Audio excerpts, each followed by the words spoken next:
ibice bitandatu ku murongo wa 33.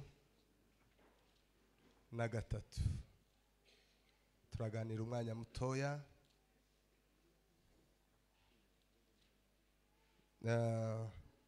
Mfite igiswahili 33.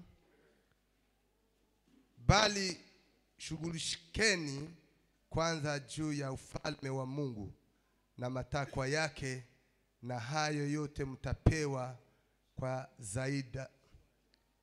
ziada. Amen. Wagira ikirimi cyacu yasoma, ariko reka twongere dusubiremo mu Giswahili.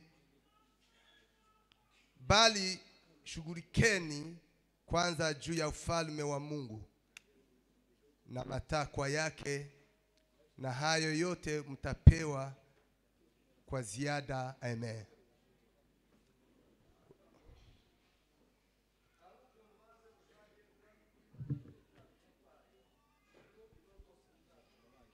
Amen. Semeni amen. Twifuje ko tuganira dusangira iri jambo gatoya. Ngiye kubibutsa icyo Yesu yabwiye abantu. Yesu ntabwo aje kugira abantu ngo babe abanyamasengesho, kubera ko yasanze abasenga bahaba. Yesu ntabwo yaje guha abantu guhanura, yasanze abahanuzi bahaba, ndetse ni nabo bamuhanuye. Yesu ntabwo yaje kugira ngo agira amakanisa, ahubwo amasinagogi Yesu yarahasanze. Amasinagogi Yesu yarahasanze. Yesu yasanze abatambyi. Ntabwo Yesu yaje guha abantu kuririmba, yasanze abaramyi bahaba baririmba iminsi yose. None nimba Yesu ataraduhaye ibitwaye dukora, niki yaje gukora? Aricyo kintu tugiye kuganira mu minota mikeya kugira ngo dusezerane muri iri jambo. Yesu yaje kugarurira umuntu icyo yari yarabuze. Yaje kugarurira umuntu icyo yari yaratakaje muri Edeni. Adamu na Eva batakaje ubusabane bwabo n'Imana. Umurimo wa Satani ni ugutanya abantu n'Imana, ariko ikabasiga muri Edeni, ikabasiga mu byo bakora,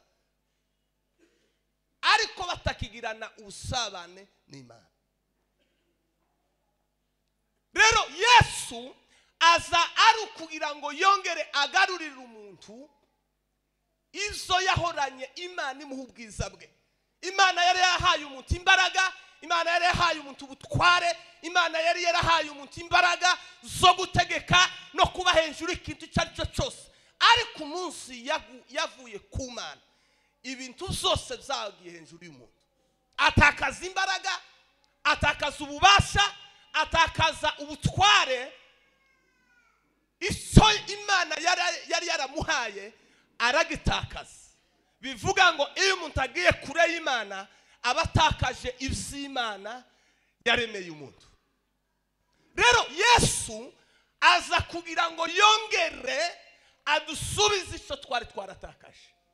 Semeni amen. Nashima umwami wanje wabaye umuza w'abantu n'Imana.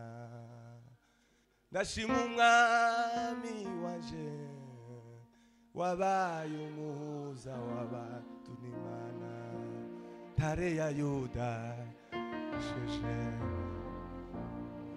yakojeje Satani kingaro. Ntare ya Yuda yaranesheje, yakojeje Satani kingaro. Yabaye nk'igiti cy'inganza marumbo. Hey! No, Yesu yongera kandi kuba umuhuza w'umuntu n'Imana, yongere kandi agirana ubusabane. Ntawagira ubusabane n'Imana bidaciye muri Kristo Yesu. Yesu yongera kandi kuza kugira ngo atugarurire icyo umuntu yari yaratakaje, ubusabane bwiwe n'Imana. Aricyo gituma Yesu yaje avuga ngo icyambere mubanze mushake ubwami bw'Imana. Nicyo kintu ngiye kubabwira, ibintu biba mu bwami bw'Imana. Ibintu Yesu yaravuze ngo mubanze mushake ubwami bw'Imana. Icyo yarababwiye ni giki? Ubwami bw'Imana.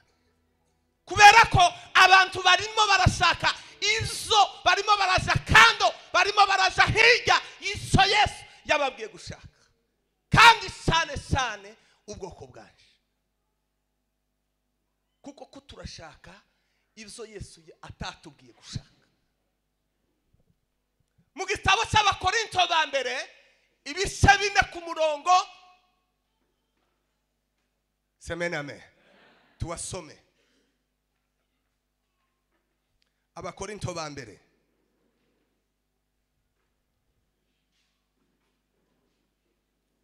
ibice 4.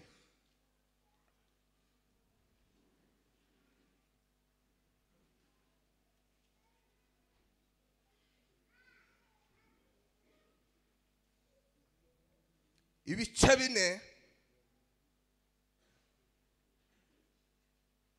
na mstari wake, tuanzie mstari wa 8. Haya, mkikwisha shiba, mmekwisha kuwa matajiri, mmekuwa wafalme bila ya sisi. Na aiti mngekuwa kweli watawala, ili nasi pia tutawale pamoja nanyi. Semeni amen. Tuteremke kidogo. Sisi ni wapumbavu kwa ajili ya Kristo, lakini nyinyi ni wenye busara katika kuungana na Kristo. Sisi ni dhaifu, nyinyi ni wenye nguvu. Nyinyi mnaheshimika, sisi tunadharaulika. Mpaka katika hii sisi tuna njaa ya kiu, hatuna nguo kwa pigwa makofi, hatuna malazi tena, twatabika na kufanya kazi kwa mikono yetu wenyewe, tukitukanwa tunawatakia baraka, tukidhulumiwa tunavumilia, tukisingiziwa tunajibu kwa adabu. Mpaka sasa tumetendewa kama uchafu wa dunia, na kwa kila mtu sisi ni takataka. Amen. Aya ni amakuru Paulo yarimo arabwira Abakorinto. Cyane cyane ikintu gikomeye yarashatse kubabwira iz'ubwami bw'Imana. Ababwira ikintu gikomeye cyane. Arababwira ngo ubwami bw'Imana ngo subwa amagambo, ngo ahubwo ngo nubw'imbaraga. Nukuvuga ngo abantu bose batuye mu bwami bw'Imana bagomba guhabwa imbaraga, bagomba kuba abanyembaraga. Ikintu cyambere, iyo umuntu Yesu yarababwiye ngo mushake ubwami bw'Imana, yarababwiye ngo mushake imbaraga. Umwuka Imana utangira ubuntu, ariko imbaraga z'umwuka umuntu arazishakisha. Semena amen.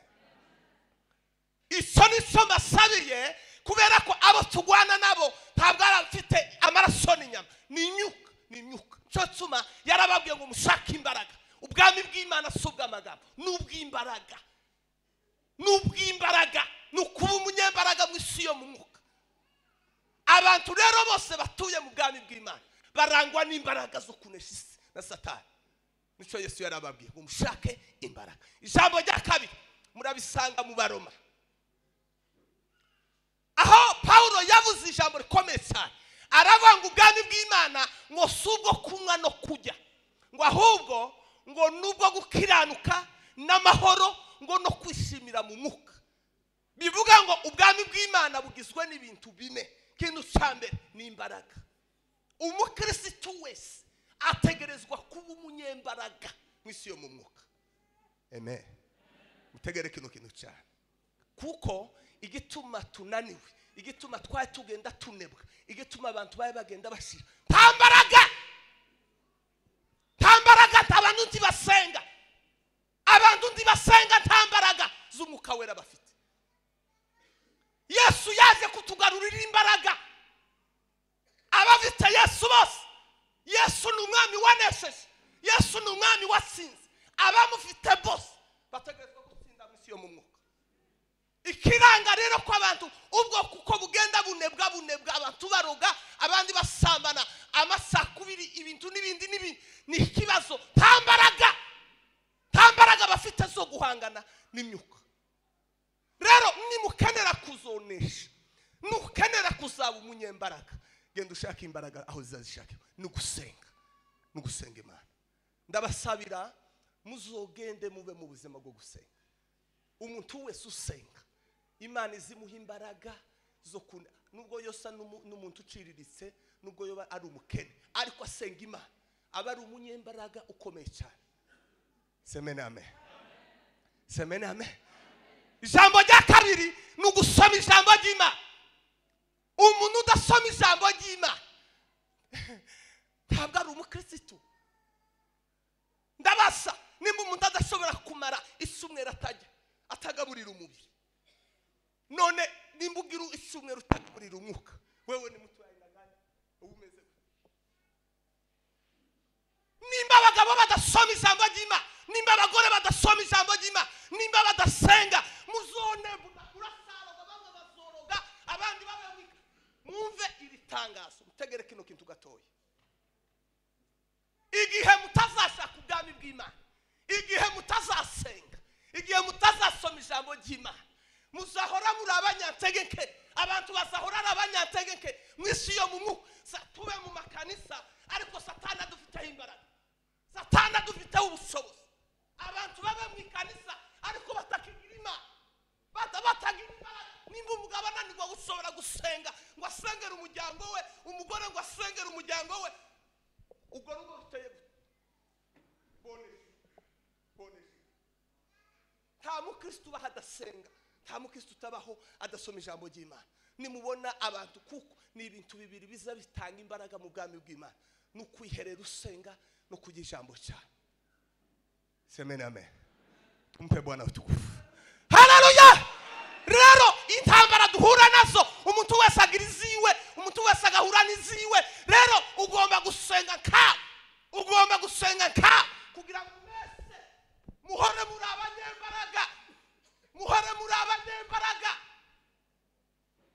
Niso Yesu yaje kudukorera kugira ngo ayongera dusubize ubutware n'imbaraga, kuko bafite Yesu bose bafite umwami wanesheje, bagomba guhora banesha. Ijambo rya kabiri ngo ubwami bw'Imana nubwo gukiranuka. Yesu yarababwiye ngo mushake imbaraga. Icyo ni cyo kintu cya mbere. Nimudashaka imbaraga mwiherere musenge, musome ijambo ry'Imana. Abantu benshi baracyakora ibintu biteye ubwoba, kuko ubuzima budasenga, ubuzima budasoma ijambo ry'Imana buba bupfuye, nta buhaba. Cyo tuma mwamubona ubwoko bwacu kuburagenda bupfa cyane. Amasakubiri yabaye menshi, inzangano zabaye nyinshi, ubugome bwabaye bwinshi, uburozi bwabaye bwinshi, ubusambanyi bwabaye bwinshi, inzangano zabaye nyinshi, imiryango itirabukanye. Kubera ntabariho gukiranuka. Nicyo Yesu yarabwiye ngo mugende mushaka gukiranuka k'Uwiteka. Iyo umuntu wavuze ngo twakiranutse, baba bavuze gute? Guriya muntu twakiranutse baba bavuze gute? Yarababwiye ngo mugende mubeho mu buzima budafite ikibazo, mukiranuke, ushake gukiranuka kw'Imana, mbese mubane n'Imana mudafitanye ikibazo. Nicyo yarababwiye, kubaho mu buzima bwejejwe. Amen. Ijambo rya gatatu yarababwiye amahoro. Kujya umuntu ugira amahoro azahesha abandi amahoro. Amen. Ijambo rya gatatu yarababwiye ngo mwishimire mu mwuka. Imirimo yose muzokorera mu nzu y'Imana mutabikoreshejwe n'umwuka ntimuzabihemberwa. Iryo ni ryo jambo nifuje kubabwira. Umuntu wese azahura n'intambara ze, agahura n'ibigeragezo bye.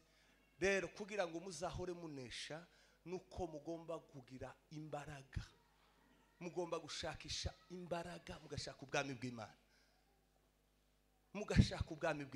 Nimba mukene kuba abagabo b'imbaraga, muzamushaka ubwami bw'Imana musenge. Nimba mukene kuba abamama b'imbaraga, mushaka Imana musenge. Nta rindi banga rikomeye ryo kunesha Satani n'isi n'abadayimoni, nukwegera Imana no gusoma ijambo ryayo, no gushaka ubwami bw'Imana. kubona ibisubizo ukenye none. Yaravuze ngo nimushaka ubwami bw'Imana nanje nza ibindi byose bizabazira. Rero twebwe ko turashaka ivyo Imana itadusavye. Rero Imana ibaha umugisha. Reka turirimbe gatoya hanyuma dusenge turangize.